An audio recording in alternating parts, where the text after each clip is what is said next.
빛이 스테인드 글라스를 통과하는 순간 숨겨진 문양이 드러났습니다. 박도연은 그 순간을 평생 잊을 수 없었어요.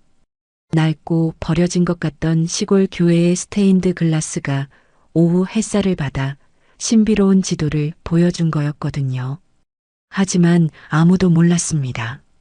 그 지도가 27세 도연의 인생을 완전히 뒤바꿀 충격적인 진실로 이어질 줄은 말이에요. 아버지가 유산으로 남긴 초라한 교회 한 채 속에 숨겨진 수백억 원의 재산과 20년간 감춰져 온 놀라운 가족의 비밀이 기다리고 있었거든요. 과연 그 스테인드 글라스 속에는 어떤 진실이 숨어 있었을까요? 구독과 좋아요로 더 많은 감동 이야기를 함께 해주세요. 지금 바로 시작하겠습니다. 박도연은 올해 27살이에요. 서울 강남에 있는 중견 건설회사에서 대리로 일하고 있어요. 한 달 전까지만 해도 평범한 직장인이었어요. 그런데 아버지가 갑작스럽게 돌아가시면서 모든 게 바뀌었어요. 아버지 박창규는 성공한 사업가였어요. 건설업으로 시작해서 병원까지 운영하는 큰손이었거든요. 장례식이 끝나고 변호사가 유산 분배를 발표했어요. 첫째 형 도진이는 강남의 20층 빌딩을 물려받았어요. 역시 장남이라 다르네. 친척들이 감탄했어요. 둘째 형 도윤이는 분당에 있는 종합병원을 상속받았어요. 의사니까 아버지가 그렇게 정하신 거야. 모든 사람들이 부러워했어요. 하지만 도연의 차례가 되자 분위기가 이상해졌어요. 막내 박도연에게는 경기도 가평군에 있는 교회 건물 한 채를 물려준다. 변호사의 발표에 장례식장이 조용해졌어요. 교회요? 도연이 되물었어요. 형들의 표정이 미묘하게 변했어요. 교회, 그게 뭐야? 첫째 형수가 웃으며 말했어요. 그래도 건물은 받았네. 미혼이니까 딱 맞지. 둘째 형도 거들었어요. 도연아, 나중에 교회 팔아서 전세 하나 구해. 모든 사람들이 도연을 동정하는 눈빛으로 바라봤어요.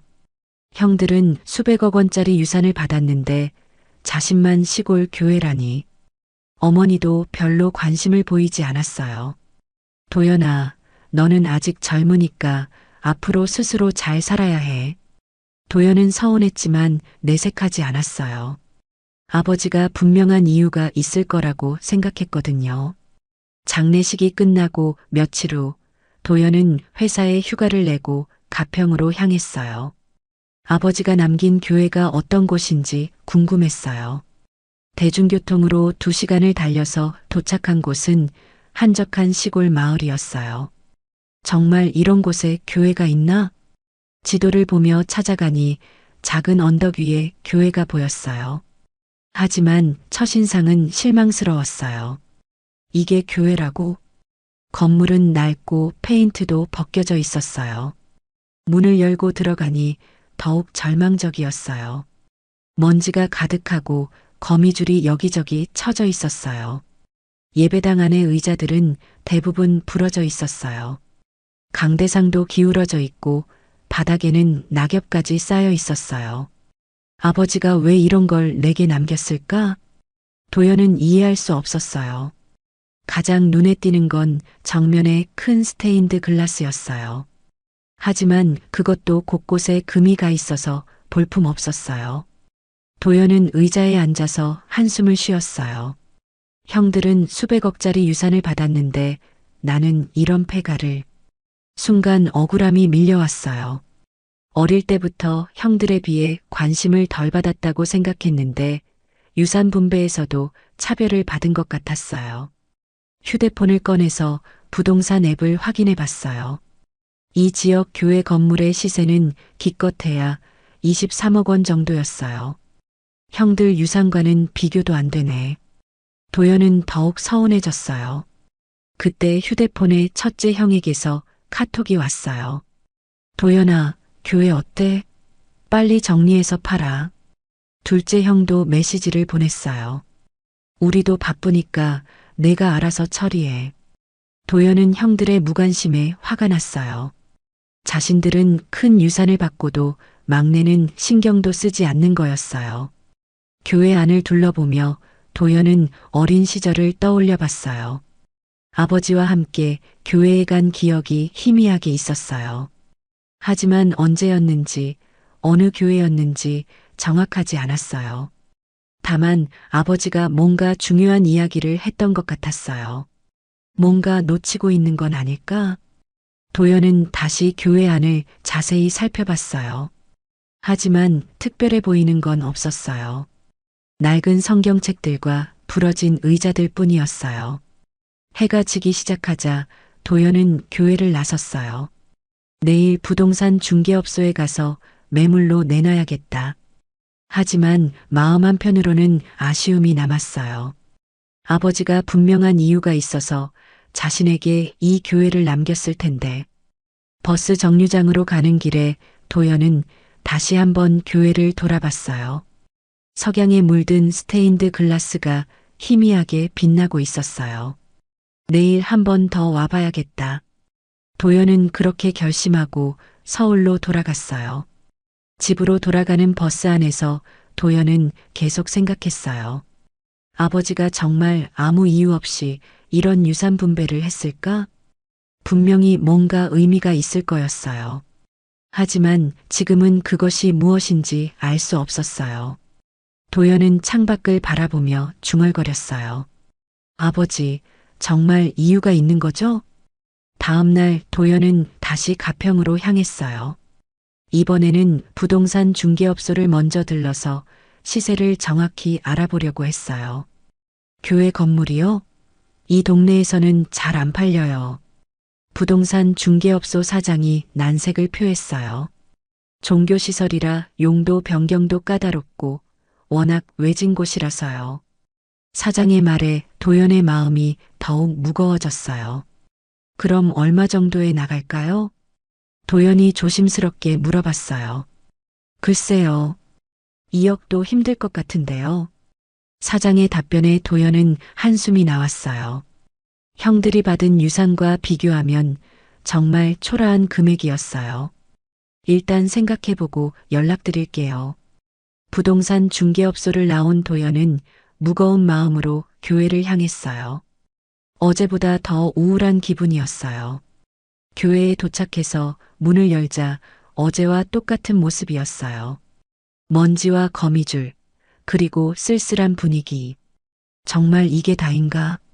도연은 예배당 한가운데 서서 주변을 둘러봤어요. 부러진 의자들이 여기저기 흩어져 있었어요. 강대상 위에는 먼지가 두껍게 쌓여 있었어요. 바닥에는 낙엽과 쓰레기가 뒤섞여 있었어요.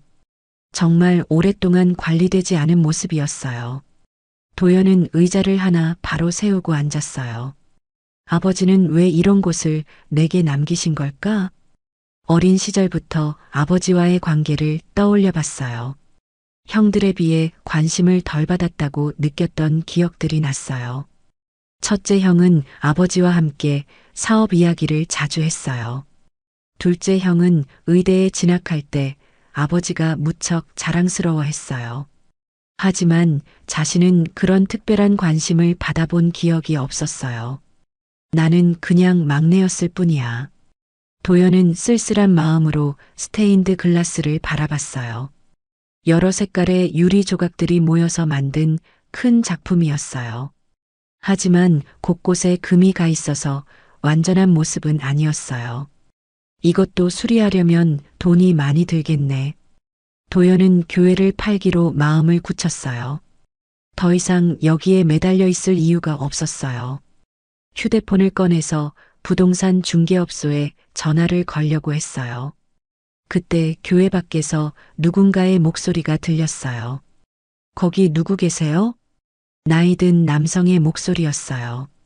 도연이 나가보니 60대 정도의 남자가 서 있었어요. 안녕하세요. 저는 이 교회 관리를 맡고 있는 김만수라고 합니다. 아, 안녕하세요. 저는 박도연이라고 해요. 도연이 인사를 했어요. 김만수는 도연을 자세히 보더니 놀란 표정을 지었어요. 혹시 박창규 사장님 아드님이세요? 네, 맞습니다. 아버지를 아시나요? 도연이 궁금해서 물어봤어요. 그럼요. 사장님이 돌아가셨다는 소식을 들었어요. 김만수의 표정이 슬퍼졌어요. 사장님이 생전에 자주 이곳에 오셨거든요. 김만수의 말에 도연은 놀랐어요. 아버지가 여기 자주 오셨다고요?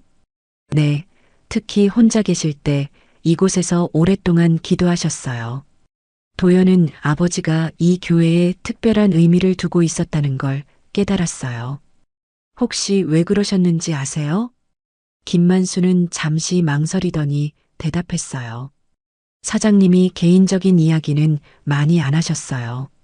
하지만 이 교회가 자신에게 매우 중요한 곳이라고 하셨어요. 김만수의 말을 들으며 도연은 혼란스러워졌어요. 그런데 왜 이렇게 관리가 안 되고 있나요?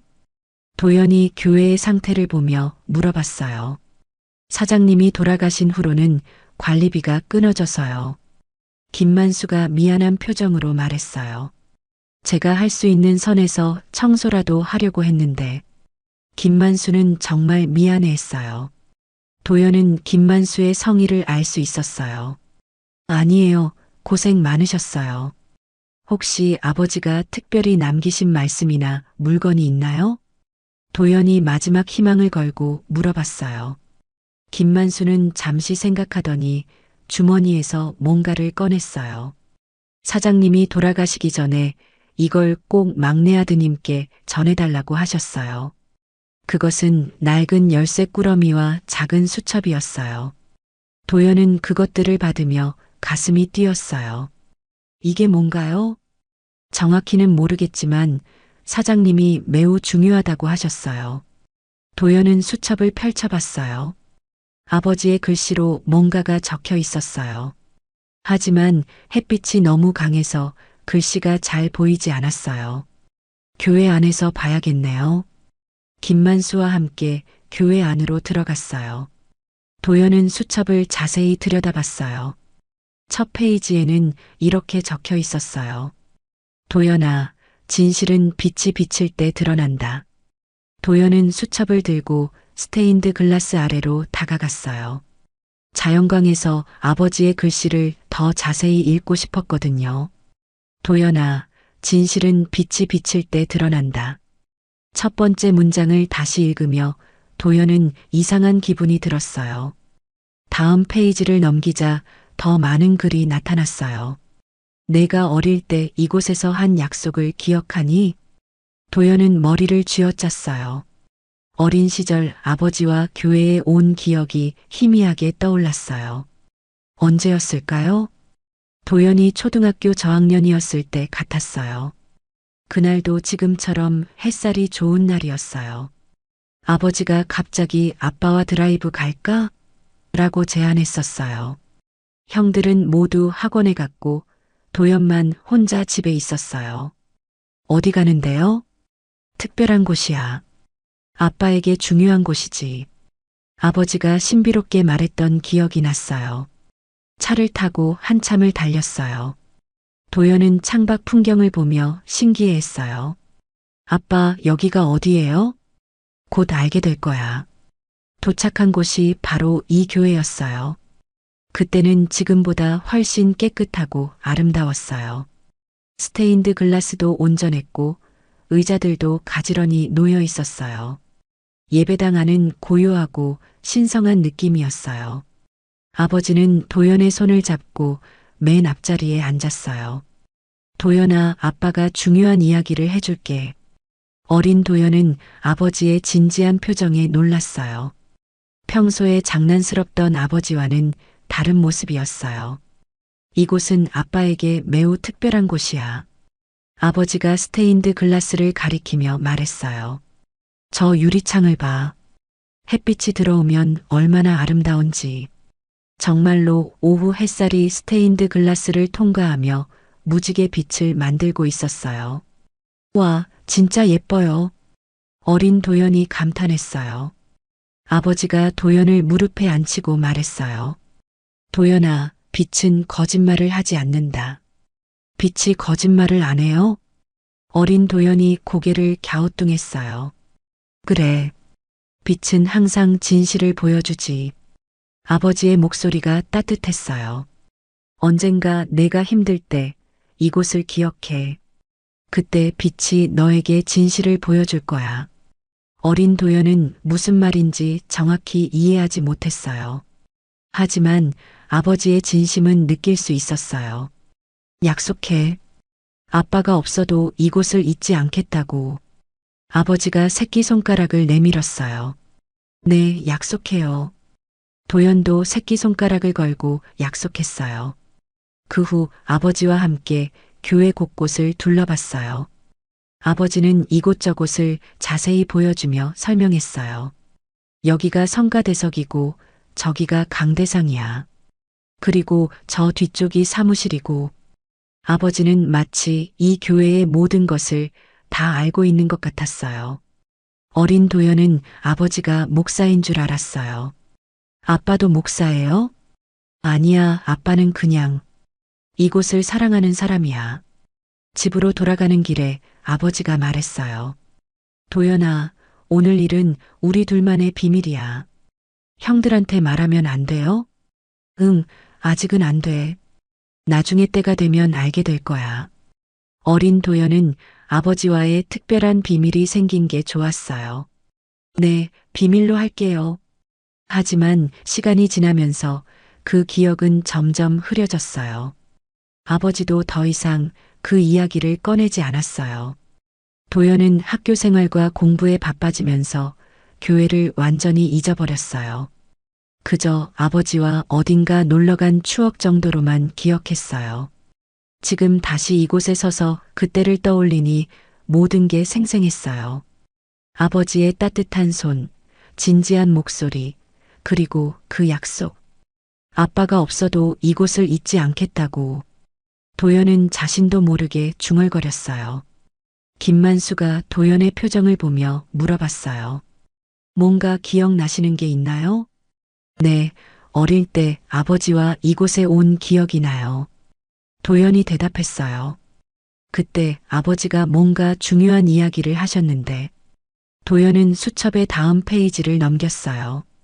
거기에는 이렇게 적혀 있었어요. 봄의 오후 빛이 들어올 때 진실이 드러난다.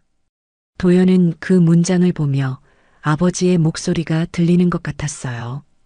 빛은 거짓말을 하지 않는다. 혹시 특정 시간에 무슨 일이 일어나는 건가? 도연이 김만수에게 물어봤어요. 글쎄요, 저도 잘 모르겠어요.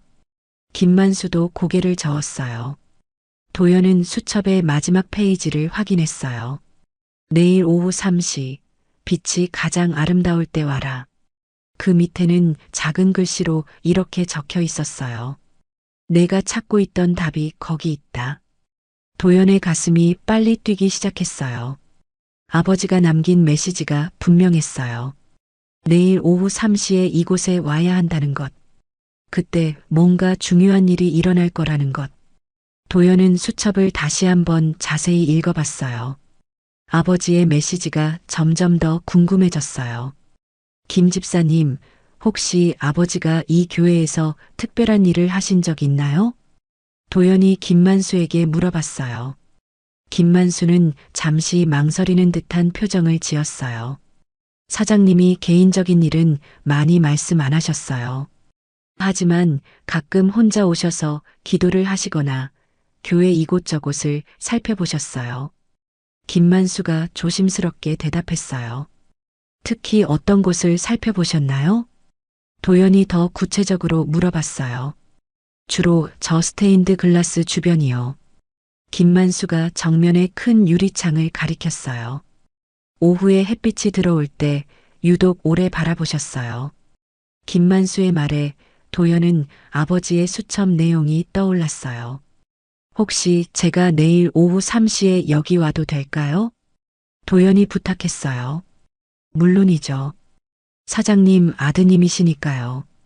김만수가 흔쾌히 동의했어요. 그런데 혹시 이 열쇠들이 뭘 여는 건지 아세요? 도연이 아버지에게 받은 열쇠 꾸러미를 보여줬어요. 김만수가 열쇠들을 자세히 봤어요. 이 큰 열쇠는 교회 정문 열쇠 같고요. 이 작은 것들은 잘 모르겠네요. 김만수도 확실하지 않았어요. 도연은 열쇠들을 하나씩 살펴봤어요. 총 5개의 열쇠가 있었는데 모두 다른 모양이었어요. 사무실이나 창고 같은 곳의 열쇠일 수도 있겠네요. 도연이 추측해 봤어요. 김만수가 갑자기 뭔가 생각난 듯한 표정을 지었어요.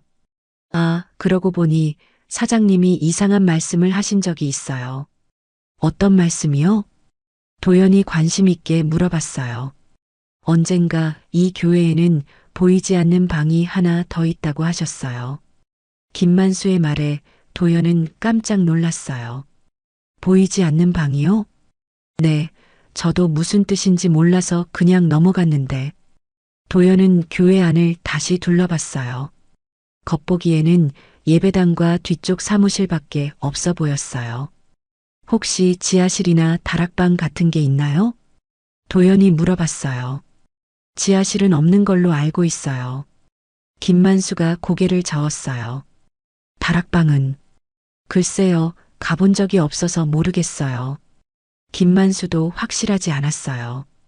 도연은 교회 구조를 자세히 살펴보기 시작했어요. 천장을 보니 다락으로 올라갈 만한 입구는 보이지 않았어요. 벽을 따라 돌아보니 모든 곳이 평범해 보였어요. 특별히 숨겨진 문이나 통로 같은 건 없어 보였어요. 김 집사님, 제가 내일 혼자 와서 좀 더 자세히 둘러봐도 될까요? 도연이 부탁했어요. 그럼요. 제가 일찍 와서 문 열어드릴게요. 김만수가 친절하게 응답했어요. 그리고 혹시 이 수첩에 적힌 내용 중에 아시는 게 있으면 알려주세요. 도연이 수첩을 김만수에게 보여줬어요. 김만수가 수첩을 읽어보더니 고개를 갸우뚱했어요. 봄의 오후 빛이 들어올 때 진실이 드러난다. 사장님이 평소에 하시던 말씀과 비슷하네요. 김만수가 중얼거렸어요. 어떤 말씀이요? 도연이 급하게 물어봤어요. 진실은 항상 빛과 함께 온다고 자주 말씀하셨어요.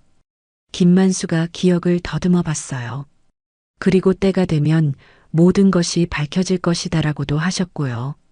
도연은 아버지가 뭔가 중요한 비밀을 숨기고 있었다는 확신이 들었어요. 그럼 내일 오후 3시에 뵙겠습니다. 도연이 김만수에게 인사했어요. 네, 기다리고 있겠습니다. 김만수도 정중하게 인사했어요.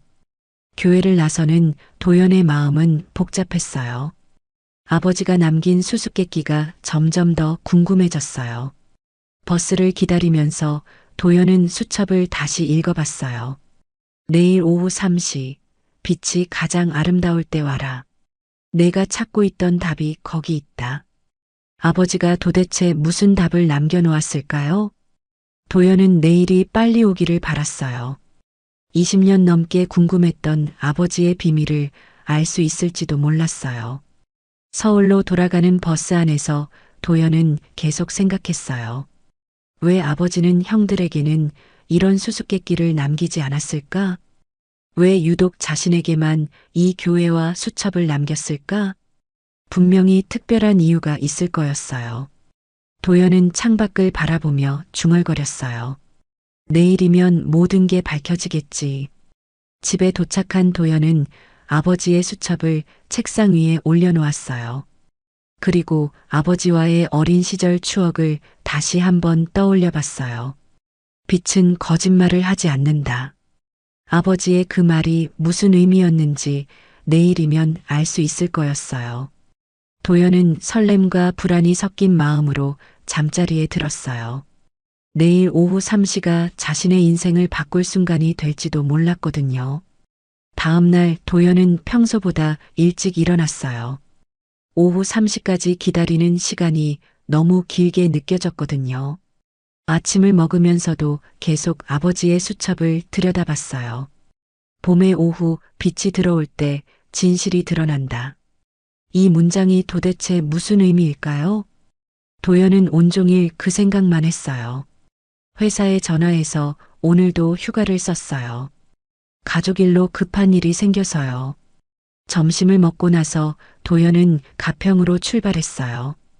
오후 2시쯤 교회에 도착하니 김만수가 기다리고 있었어요. 일찍 오셨네요.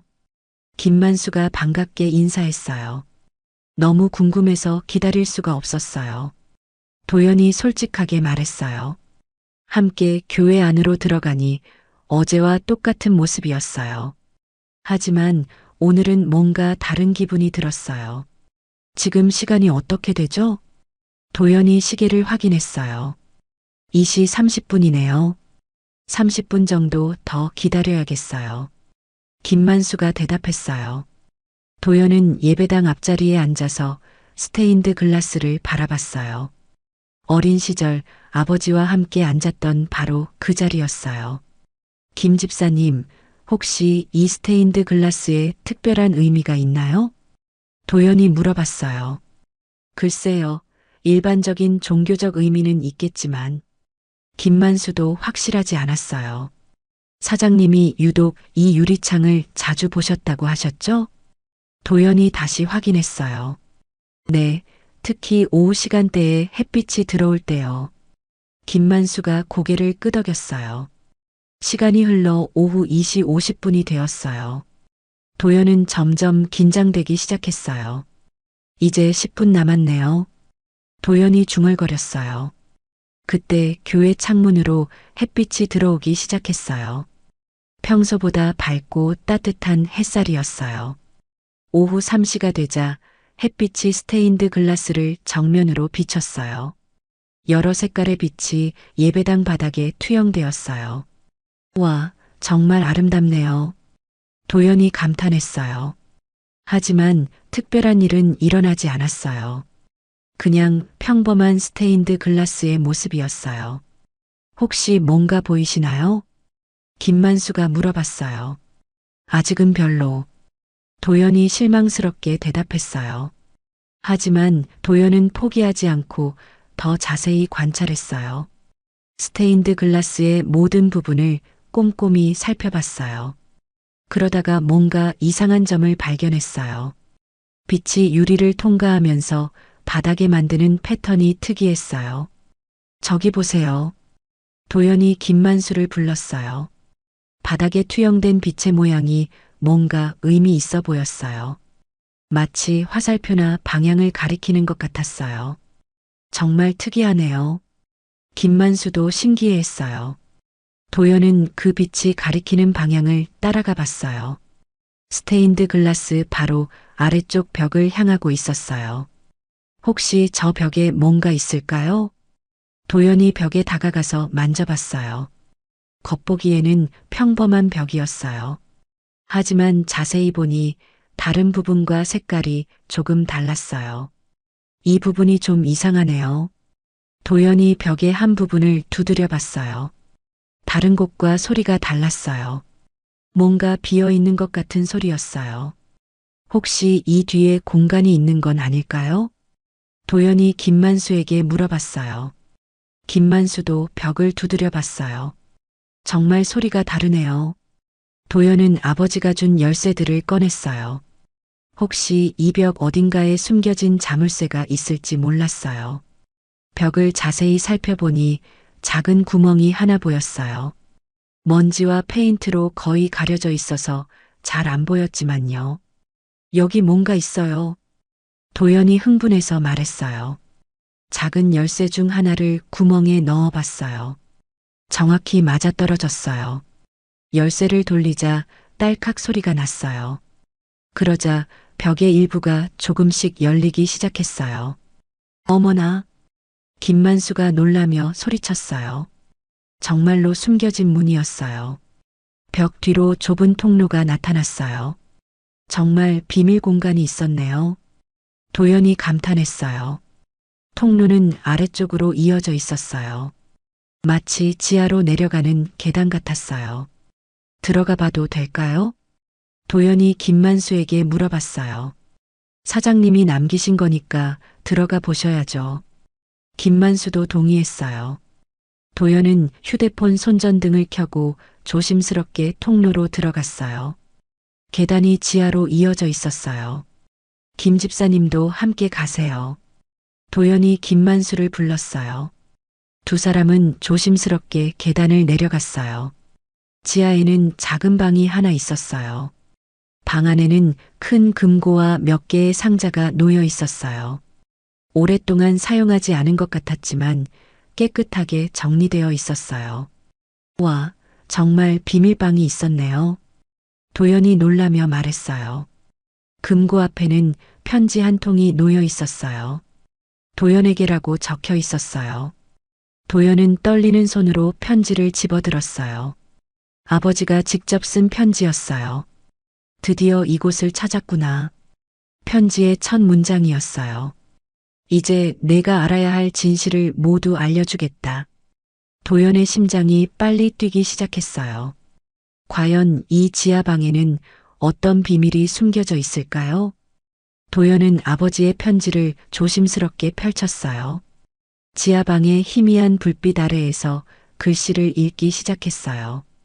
도연아, 내가 이 편지를 읽고 있다는 것은 드디어 진실을 찾았다는 뜻이구나. 아버지의 친필로 쓰인 첫 문장이었어요. 먼저 금고를 열어봐라. 열쇠는 내가 가지고 있는 것 중 가장 큰 것이다. 도연은 열쇠 꾸러미에서 가장 큰 열쇠를 찾았어요. 김만수와 함께 금고 앞에 다가가서 열쇠를 넣었어요. 딸깍 소리와 함께 무거운 금고 문이 열렸어요. 어머나! 김만수가 놀라며 뒤로 물러섰어요. 금고 안에는 두툼한 봉투들이 가득 들어 있었어요. 그리고 현금 다발들과 중요해 보이는 서류들이 정리되어 있었어요. 도연은 맨 위에 있는 봉투를 꺼냈어요. 부동산 권리증서라고 적혀 있었어요. 봉투를 열어보니 수많은 토지와 건물의 소유권 증서가 들어 있었어요. 파주시 교화동 토지 3만 평, 분당 정자동 상가 건물, 강남구 압구정동 오피스텔. 하나하나 확인할 때마다 도연의 눈이 커졌어요. 모든 권리증서의 소유자 명의가 박도연으로 되어 있었어요. 이게 다 제 명의로 되어 있어요? 도연이 믿기지 않는다는 표정으로 말했어요. 김만수도 서류들을 보며 놀랐어요. 이건 정말 엄청난 재산이네요. 도연은 급하게 다른 봉투들도 확인했어요. 두 번째 봉투에는 주식 증서들이 들어 있었어요. 삼성전자 10만 주, LG전자 5만 주, 주식만으로도 수십억 원의 가치였어요. 도연은 현실감을 잃은 것 같았어요. 세 번째 봉투에는 현금과 예금 증서가 들어 있었어요. 통장 잔고만 해도 100억 원이 넘어 보였어요. 도대체 이게 어떻게 된 일인가요? 도연이 혼란스러워하며 말했어요. 그때 금고 맨 뒤에서 또 다른 편지를 발견했어요. 진실에 대하여라고 제목이 적혀 있었어요. 도연은 손 떨리는 마음으로 편지를 읽기 시작했어요. 도연아, 이제 내가 알아야 할 진실을 말하겠다. 이 모든 재산은 원래 내 것이었다. 도연은 그 문장을 이해할 수 없었어요. 무슨 말씀이신가요? 도연이 중얼거렸어요. 편지는 계속 이어졌어요. 너는 내 친아들이 아니다. 너는 내 누나의 아들, 즉 내 조카다. 도연은 편지를 읽다가 주저앉을 뻔했어요. 제가 조카라고요? 김만수가 놀라며 도연을 부축했어요. 괜찮으세요? 도연은 계속 편지를 읽었어요. 20년 전 내 부모님은 교통사고로 돌아가셨다. 당시 5살이었던 너만 살아남았고 내가 너를 입양했다. 도연의 세상이 무너지는 것 같았어요. 그리고 내 부모님의 생명보험금 10억 원으로 내가 사업을 시작했다. 편지의 내용이 더욱 충격적이었어요. 그 돈으로 번 모든 재산의 절반은 원래 내 몫이다. 아버지, 아니, 삼촌이 왜 이런 비밀을 숨겼는지 궁금했어요. 편지는 더 계속됐어요. 내가 왜 이 사실을 숨겼는지 궁금할 것이다. 어린 너에게 부모님의 죽음을 알리고 싶지 않았고 내 아들로 키우고 싶었다. 도연은 눈물이 나기 시작했어요. 하지만 내가 성인이 된 지금 진실을 알 권리가 있다고 생각한다. 편지를 읽으면서 도연은 어린 시절의 기억들이 떠올랐어요. 왜 형들과 달리 자신만 아버지의 관심을 덜 받았는지, 왜 가족 사진에서 자신만 조금 다른 느낌이었는지, 그래서 이 모든 재산을 내 명의로 만들어 놓았다. 편지의 마지막 부분이었어요. 형들에게는 각자의 몫을 이미 주었고, 이제 내 몫을 찾아가거라. 그리고 내 친부모님을 위해 좋은 일에 사용하기를 바란다. 도연은 편지를 다 읽고 나서 한참을 말하지 못했어요. 너무 많은 충격을 한 번에 받은 거였어요. 김만수가 조심스럽게 물어봤어요. 괜찮으세요? 너무 충격적인 내용이었죠? 도연은 고개를 끄덕였어요. 네. 정말 믿기지 않아요. 그럼 사장님이, 아니, 삼촌분이 그동안 이 비밀을 혼자 간직하고 계셨군요. 김만수도 안타까워했어요. 도연은 다시 권리 증서들을 확인해 봤어요. 정말로 모든 것이 자신의 명의로 되어 있었어요. 이걸 형들이 알면 어떻게 될까요? 도연이 걱정스럽게 말했어요. 형들은 자신이 받은 유산보다 훨씬 큰 재산이 막내에게 있다는 걸 알게 될 거였어요. 그것도 원래는 조카의 것이었다는 사실과 함께요. 천천히 생각해 보세요. 김만수가 위로했어요. 도연은 금고 안의 마지막 물건을 확인했어요. 작은 상자 하나가 더 있었어요. 상자를 열어보니 오래된 사진들이 들어 있었어요. 어린 도연과 젊은 부부의 사진들이었어요. 이분들이 제 친부모님이시군요. 도연이 사진을 보며 중얼거렸어요. 사진 속의 남자는 도연과 닮은 점이 많았어요. 여자도 따뜻한 미소를 지니고 있었어요. 정말 행복해 보이시네요. 김만수가 사진을 보며 말했어요. 도연은 처음으로 자신의 친부모님을 본 거였어요. 20년 동안 몰랐던 진실이 드디어 밝혀진 순간이었어요. 도연은 사진들을 한참 바라보다가 마음을 다잡았어요. 이제 모든 진실을 알았으니 앞으로 어떻게 할지 결정해야 했어요. 김 집사님, 이 일을 어떻게 처리해야 할까요? 도연이 고민스럽게 물어봤어요. 일단 서류들을 안전한 곳에 보관하셔야 할 것 같아요. 김만수가 조언했어요. 도연은 중요한 서류들을 다시 금고에 넣었어요. 당분간은 이곳이 가장 안전한 보관 장소인 것 같았어요. 형들에게는 언제 말씀드릴 생각이세요? 김만수가 조심스럽게 물어봤어요. 아직 잘 모르겠어요. 너무 충격적인 내용이라서요. 도연이 솔직하게 대답했어요. 형들이 이 사실을 알면 어떻게 반응할지 상상하기 어려웠어요. 특히 자신이 조카라는 사실과 더 큰 재산을 물려받았다는 걸 알게 되면요. 천천히 생각해 보시죠. 급할 것 없어요. 김만수가 위로했어요. 도연은 지하방을 다시 둘러봤어요. 아버지, 아니, 삼촌이 얼마나 오랫동안 이 비밀을 준비했는지 알 수 있었어요. 이 방은 언제부터 만들어져 있었나요? 도연이 궁금해서 물어봤어요. 정확하지는 않지만 제가 관리를 시작하기 전부터 있었던 것 같아요. 김만수가 대답했어요. 아마 사장님이 이 교회를 사신 초기부터 계획하신 것 같아요. 그 말을 들으니 삼촌의 깊은 뜻을 알 수 있었어요. 도연은 친부모님의 사진을 다시 한번 봤어요. 자신과 정말 닮은 점이 많았어요. 부모님이 살아계시다면 지금의 저를 어떻게 생각하실까요? 도연이 중얼거렸어요. 분명 자랑스러워 하실 거예요. 김만수가 따뜻하게 말했어요. 도연은 삼촌의 편지를 다시 읽어봤어요. 내 친부모님을 위해 좋은 일에 사용하기를 바란다. 이 문장이 계속 마음에 걸렸어요. 삼촌이 원하는 게 무엇인지 알 것 같았어요. 김 집사님, 제가 이 재산으로 뭔가 의미 있는 일을 해야 할 것 같아요. 도연이 말했어요. 어떤 일을 생각하고 계세요? 김만수가 관심 있게 물어봤어요. 아직 구체적으로 정하지는 않았지만 교통사고로 부모를 잃은 아이들을 돕는 일이면 좋겠어요. 도연의 생각이었어요. 정말 좋은 생각이네요. 김만수가 공감했어요.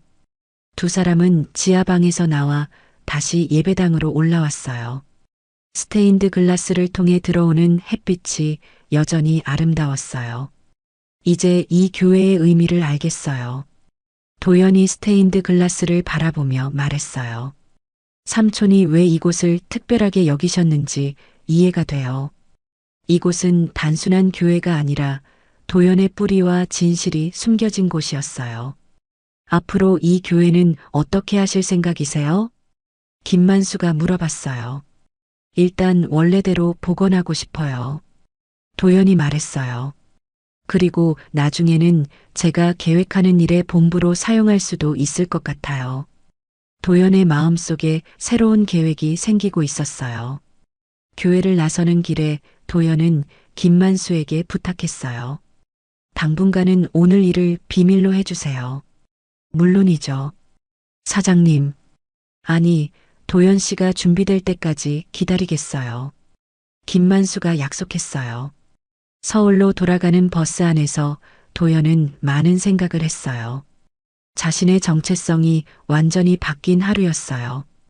27년 동안 박창규의 막내 아들로 살았는데 사실은 조카였다는 것. 그리고 상상도 못했던 큰 재산의 주인이 되었다는 것. 이제 어떻게 살아야 하지? 도연은 새로운 인생에 대해 고민하기 시작했어요. 집에 도착한 도연은 친부모님의 사진을 책상에 놓았어요. 처음으로 만난 부모님이었지만 왠지 마음이 따뜻해졌어요. 아버지, 어머니, 이제 알겠어요. 도연이 사진을 보며 중얼거렸어요. 제가 앞으로 어떻게 살아야 하는지 보여주신 거죠. 도연은 부모님과 삼촌의 뜻을 이어받아 의미 있는 일을 하기로 결심했어요. 하지만 그 전에 해결해야 할 일이 있었어요. 형들에게 이 모든 사실을 어떻게 말할지 결정해야 했어요. 도연은 휴대폰을 보니 첫째 형에게서 메시지가 와 있었어요. 도연아, 교회 처리는 어떻게 되고 있어? 둘째 형도 메시지를 보냈어요. 빨리 팔고 현실적인 집 구해. 형들은 여전히 도연이 가난한 막내라고 생각하고 있었어요. 하지만 곧 모든 것이 뒤바뀔 거였어요. 도연은 내일 형들을 만나서 모든 진실을 말하기로 결심했어요. 아무리 충격적이어도 언젠가는 알아야 할 일이었어요. 내일이 정말 중요한 날이 되겠구나. 도연은 깊은 한숨을 쉬며 잠자리에 들었어요. 다음 날 아침 도연은 형들에게 전화를 걸었어요. 형들, 오늘 저녁에 시간 되시면 만날 수 있을까요? 무슨 일이야? 교회 팔았어? 첫째 형 도진이 물어봤어요. 중요한 이야기가 있어요. 꼭 만나서 말씀드리고 싶어요. 도연이 진지하게 말했어요. 둘째 형 도윤도 의아해했어요. 뭔 일인데 그렇게 심각해? 직접 만나서 말씀드릴게요. 저녁 7시에 아버지 단골 식당에서 만나요. 도연이 장소를 정했어요. 저녁이 되어 세 형제가 식당에서 만났어요. 형들은 평소와 다른 도연의 분위기를 눈치챘어요. 도연아, 무슨 일이야? 표정이 심각하네. 도진이 걱정스럽게 물어봤어요. 형들, 제가 아버지 유산으로 받은 교회에 대해 말씀드릴 게 있어요. 도연이 조심스럽게 말을 꺼냈어요. 교회, 그냥 빨리 팔아버려. 도윤이 대수롭지 않게 말했어요. 도연은 가방에서 몇 장의 서류를 꺼냈어요. 아버지가 남긴 편지와 함께 부동산 권리증서 몇 개를 준비해 온 거였어요. 형들, 이것부터 보세요. 도연이 편지를 형들에게 보여줬어요. 형들이 편지를 읽기 시작하자 표정이 점점 변했어요. 이게 뭐야? 너는 내 친아들이 아니다? 도진이 편지를 읽으며 당황했어요. 조카라고? 이게 무슨 소리야? 도윤도 믿기지 않는다는 표정이었어요. 아버지가 이런 편지를 남기셨다고? 도연은 차분히 설명했어요. 네, 저도 어제 알게 된 사실이에요. 제가 삼촌의 친아들이 아니라 조카였다는 것을 말이에요. 형들은 충격에 빠져 말을 잇지 못했어요. 도연이 계속 설명했어요. 그리고 제 친부모님의 생명보험금으로 삼촌이 사업을 시작하셨대요. 그래서 그 돈으로 번 재산의 일부를 제게 남겨주신 거예요. 도연이 부동산 권리 증서들을 꺼냈어요. 이게 뭐야? 도진이 서류를 받아들고 확인했어요. 파주 교화동 토지 3만 평? 소유자 박도연? 도진의 목소리가 떨렸어요. 도윤도 다른 서류를 봤어요. 분당 정자동 상가 건물. 이것도 도연 명의네. 강남 압구정동 오피스텔. 이게 다 내 거라고? 형들이 서류를 보며 혼란스러워했어요. 도연이 고개를 끄덕였어요. 네, 삼촌이 제 명의로 미리 만들어 두셨어요. 형들은 서류들을 하나씩 확인할 때마다 더 놀랐어요. 자신들이 받은 유산보다 훨씬 큰 규모였어요. 이건 수백억 원짜리 재산이잖아. 도진이 떨리는 목소리로 말했어요. 우리가 받은 것보다 훨씬 많아. 도윤도 당황하고 있었어요. 도연은 형들의 반응을 예상하고 있었어요. 형들, 저도 어제까지는 몰랐어요. 그냥 초라한 교회 하나만 받은 줄 알았어요. 도연이 솔직하게 말했어요. 형들은 한참 동안 말을 하지 못했어요. 너무 충격적인 내용이었거든요. 그럼 우리가 그동안 너를 무시한 거네.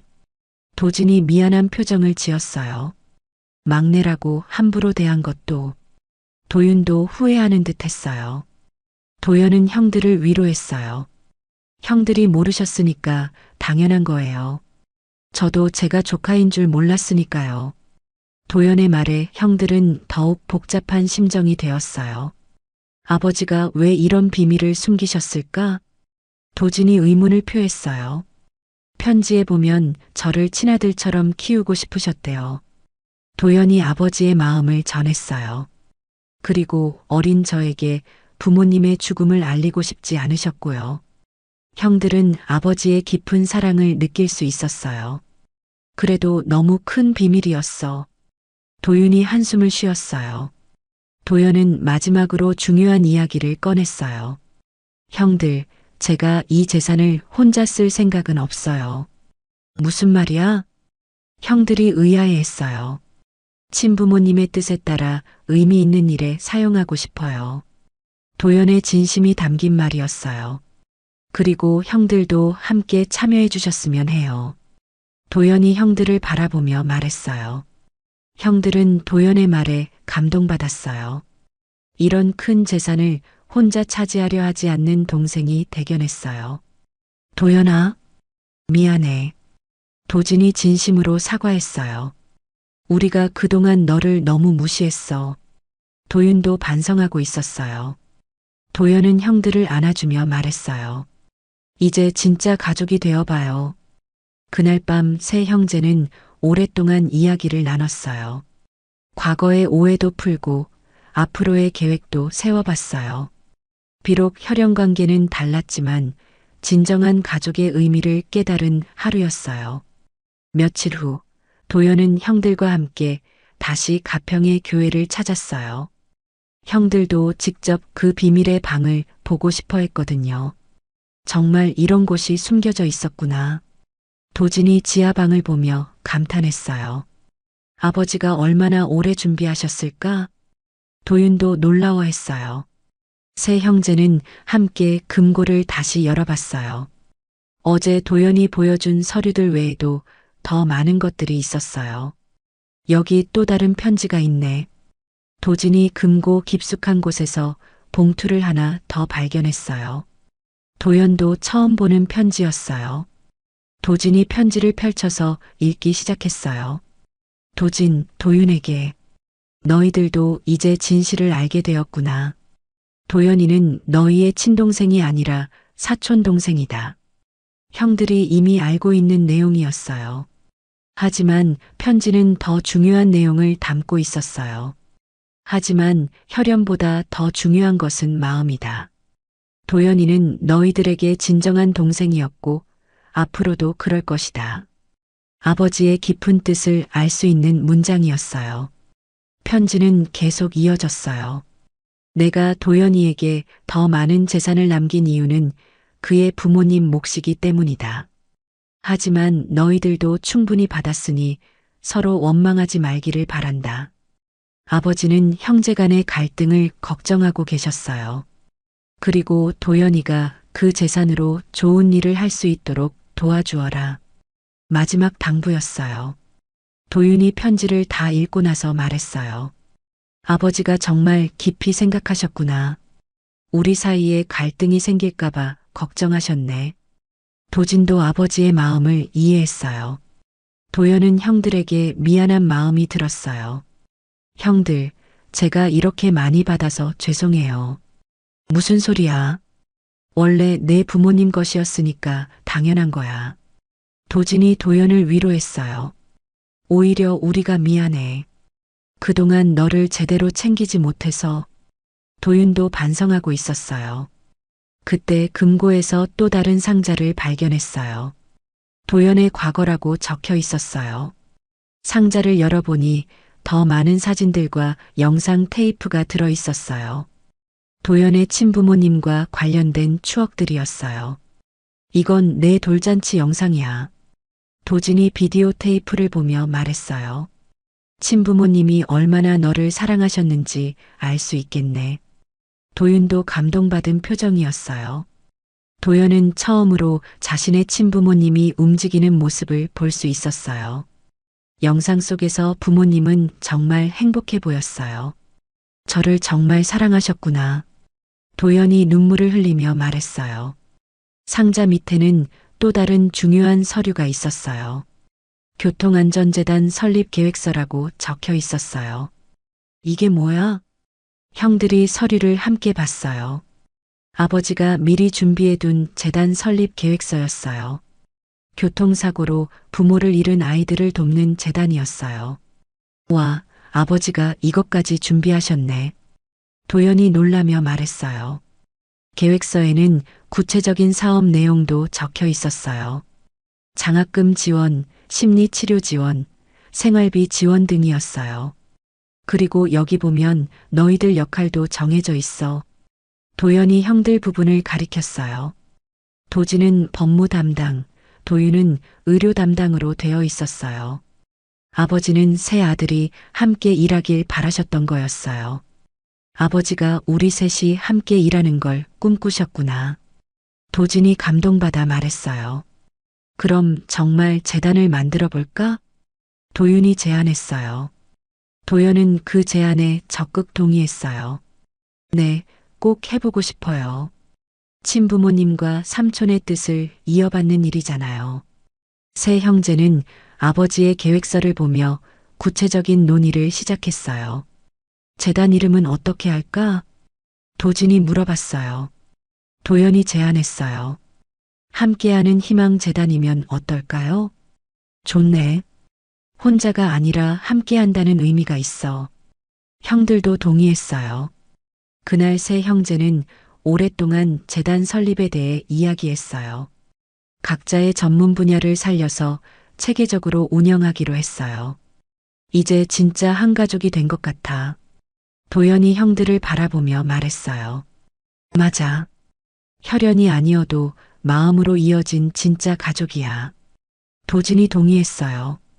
교회를 나서며 세 형제는 새로운 각오를 다졌어요. 아버지와 도연의 친부모님의 뜻을 이어받아 의미 있는 일을 하겠다고 말이에요. 6개월 후에 재단 설립을 목표로 하자.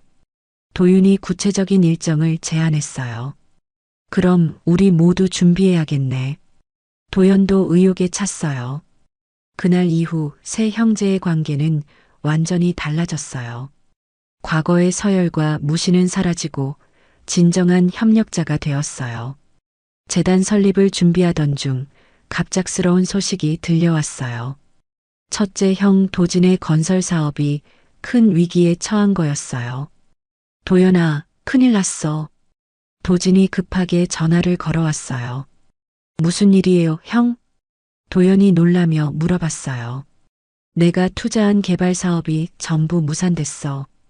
도진의 목소리가 절망적이었어요. 부동산 경기가 급락하면서 모든 계약이 취소됐고 은행 대출까지 막혔어. 도진이 상황을 설명했어요. 도연은 형의 위기가 심각하다는 걸 알 수 있었어요. 얼마나 큰 손실인가요? 아버지가 남겨주신 빌딩을 담보로 대출받은 게 50억이야. 도진의 말에 도연은 깜짝 놀랐어요.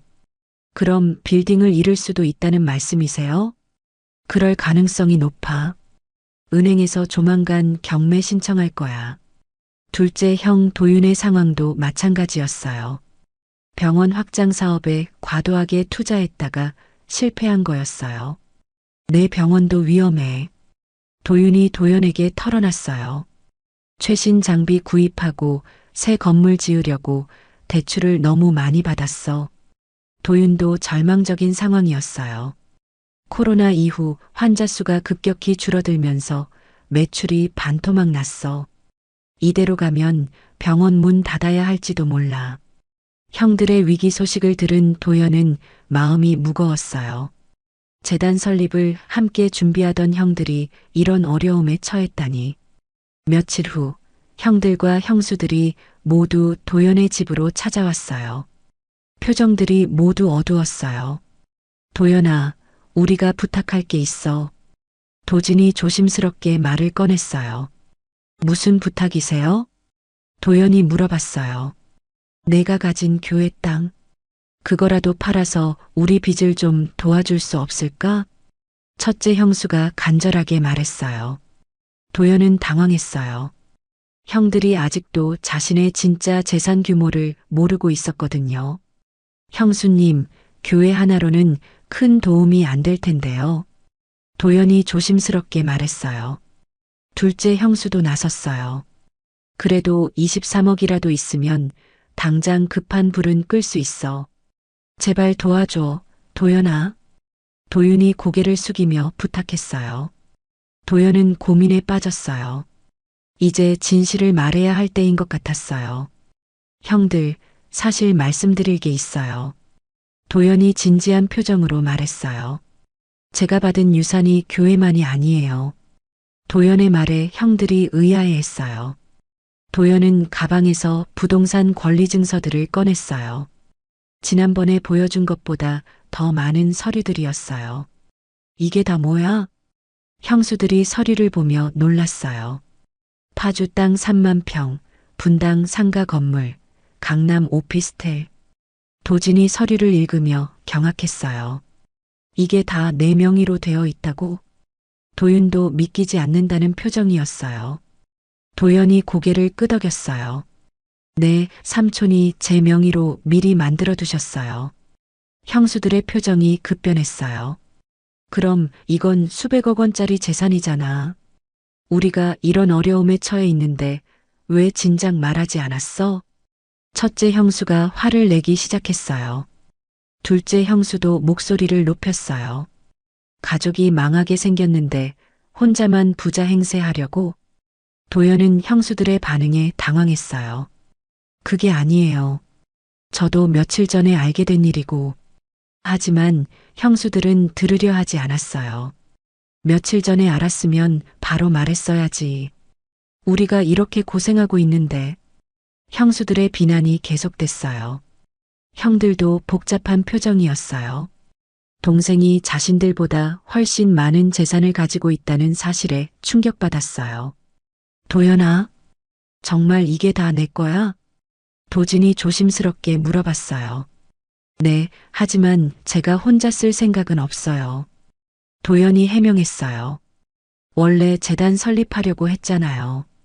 그 계획 그대로 하고 싶어요.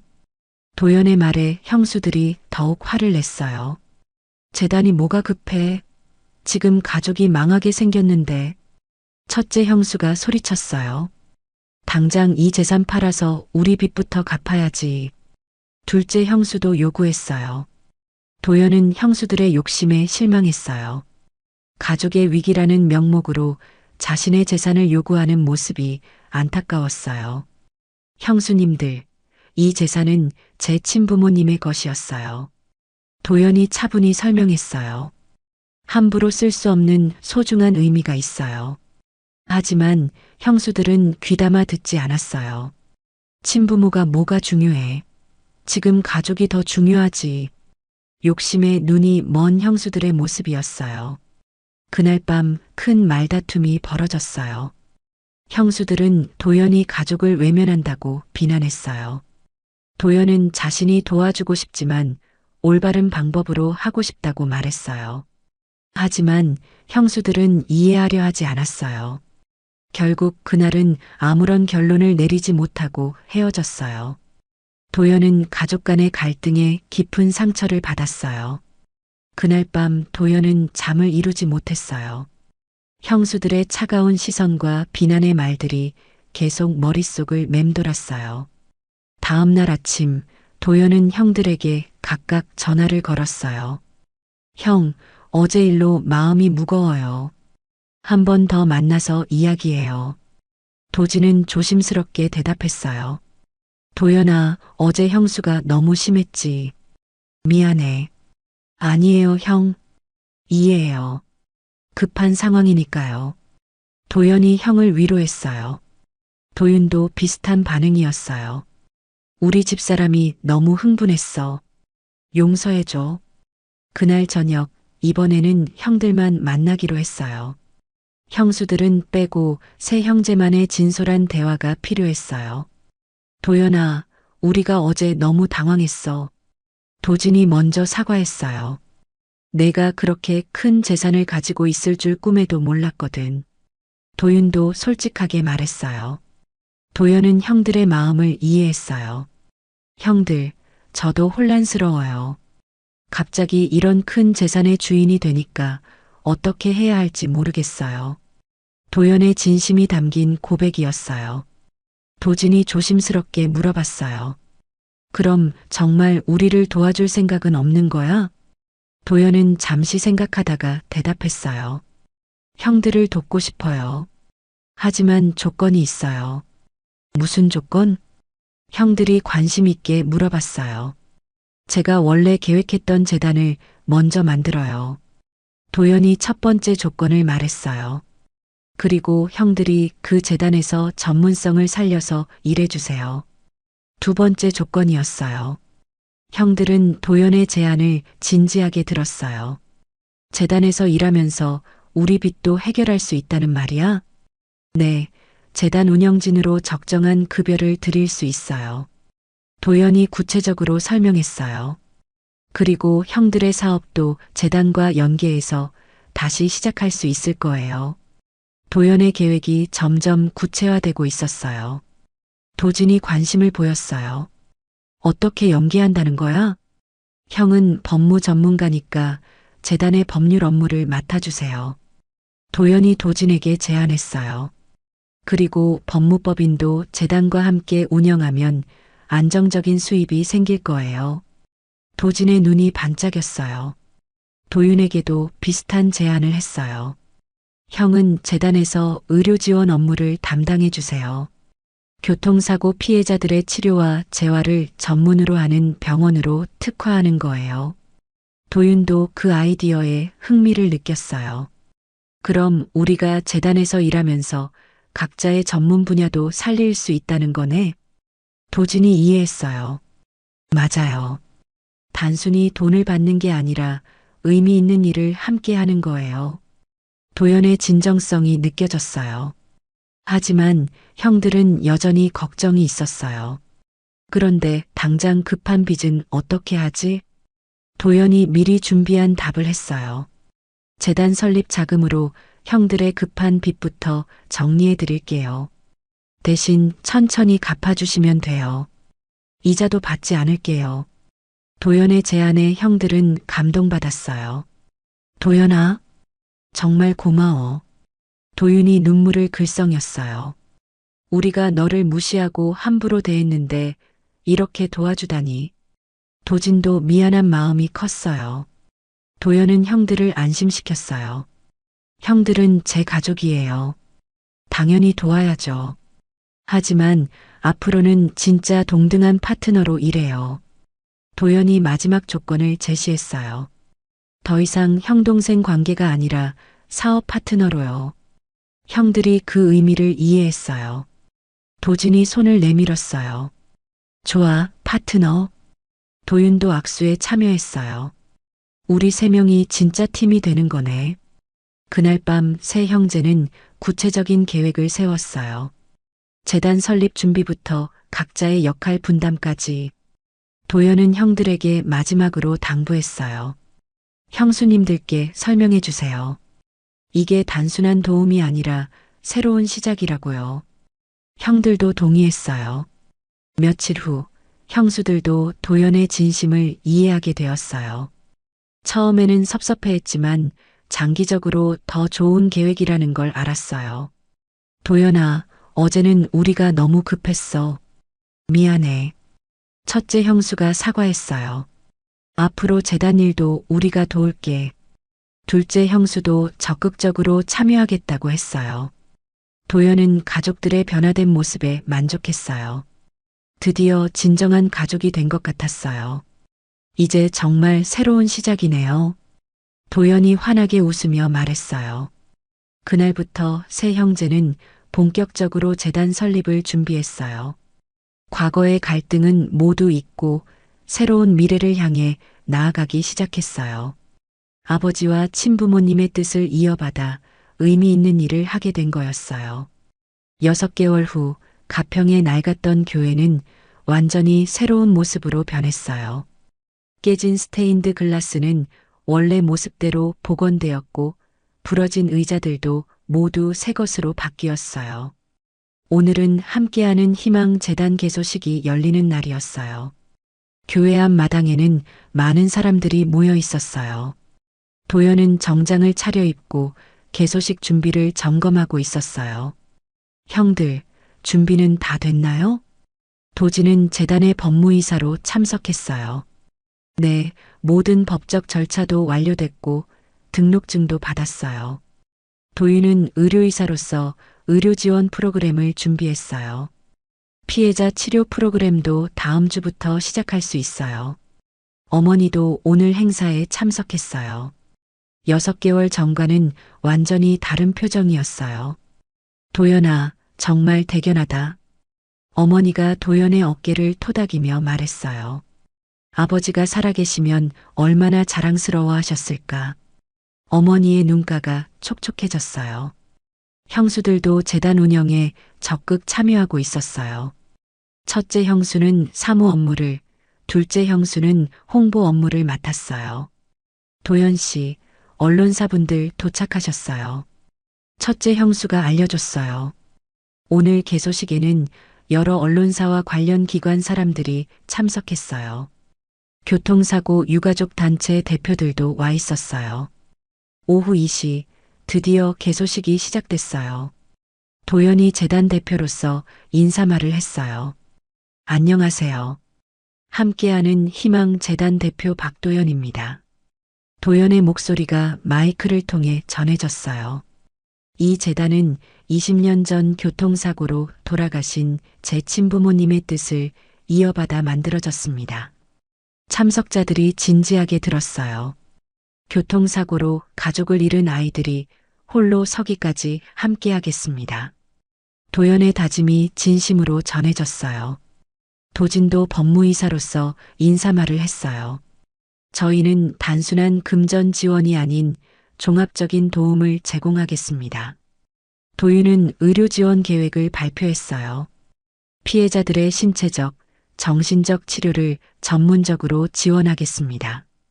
개소식의 하이라이트는 첫 번째 장학생 발표였어요. 교통사고로 부모를 잃은 고등학생 5명이 선정되었어요. 김민수 학생, 앞으로 대학 졸업까지 모든 학비를 지원하겠습니다. 도연이 첫 번째 장학생을 호명했어요. 장학생들과 가족들이 눈물을 흘렸어요. 정말 감사합니다. 꿈을 포기하지 않고 열심히 공부하겠습니다. 개소식 후 도연은 혼자 교회 안으로 들어갔어요. 복원된 스테인드 글라스에 오후 햇살이 비치고 있었어요. 6개월 전 이곳에서 진실을 발견했던 그때가 떠올랐어요. 아버지, 삼촌, 잘하고 있는 걸까요? 스테인드 글라스를 통과한 햇빛이 바닥에 아름다운 무늬를 만들었어요. 마치 축복하는 것 같은 따뜻한 빛이었어요. 김만수 집사가 도연에게 다가왔어요. 정말 대단한 일을 하셨네요. 삼촌분이 얼마나 기뻐하고 계실까요? 김만수도 감동받은 표정이었어요. 도연은 제단 위에 놓인 친부모님의 사진을 바라봤어요. 아버지, 어머니, 약속 지켰어요. 제가 받은 사랑을 다른 아이들에게 나눠주겠어요. 도연의 다짐이 교회 안에 울려 퍼졌어요. 저녁 무렵 가족들이 모두 교회에 모였어요. 개소식의 성공을 함께 축하하기 위해서였어요. 도연아, 정말 수고했어. 도진이 동생을 격려했어요. 우리도 앞으로 더 열심히 하겠어. 도윤도 각오를 다졌어요. 어머니가 도연을 꼭 안아줬어요. 우리 막내가 이렇게 훌륭하게 자랐구나. 이제 진짜 자랑스러운 아들이야. 어머니의 말에 도연은 눈물이 났어요. 형수들도 진심으로 축하해줬어요. 도연 씨 덕분에 우리 가족이 새로워졌어요. 그날 밤 도연은 교회에서 마지막 시간을 보냈어요. 내일부터는 재단 사무실로 이전할 예정이었어요. 스테인드 글라스에 달빛이 비치자 또 다른 아름다운 무늬가 나타났어요. 낮의 햇빛과는 다른 신비로운 분위기였어요.